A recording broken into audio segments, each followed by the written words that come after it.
把耳机戴上，声音也很重要。准备好。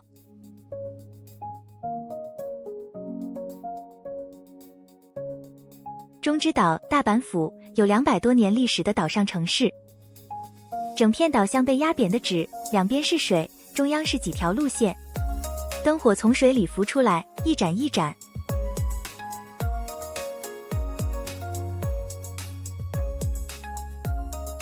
成吉思汗陵的风吹过石头就唱歌，石头建筑排成一条线，暮色里陵区静谧，光线轻柔地铺开。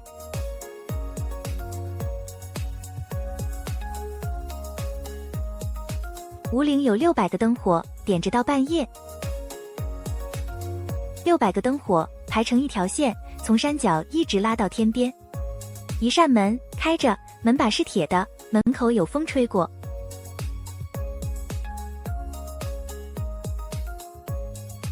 香根山有360级石阶通往湖心，湖水倒映出山顶的灯。澳门威尼斯人夜灯亮到天不闭眼，700米长的水岸线被灯火拉成一条直线，水面是深蓝，微漾着细碎光点。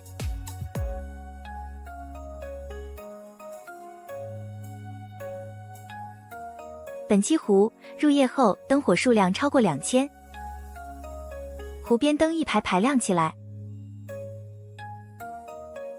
想象一下飞越玫瑰圣母圣殿主教座堂会是什么感觉？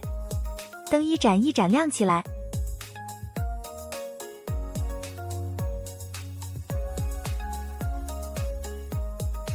武功山石阶直上天际，一步一景，彩碎云海。天和山之间，一条线在移动。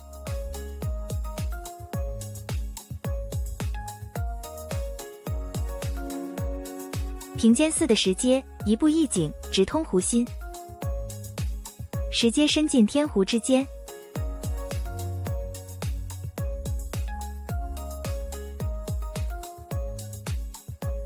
加拿大温哥华有200多个国民党会员在办公。它横跨整个地平线，只露出一角在云外。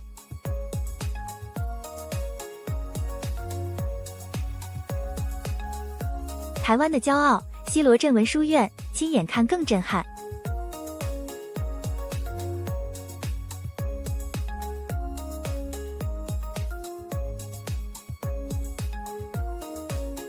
后海北京有700多条小巷通向老城心，湖面平滑，灰瓦顶层层叠叠，无风无波。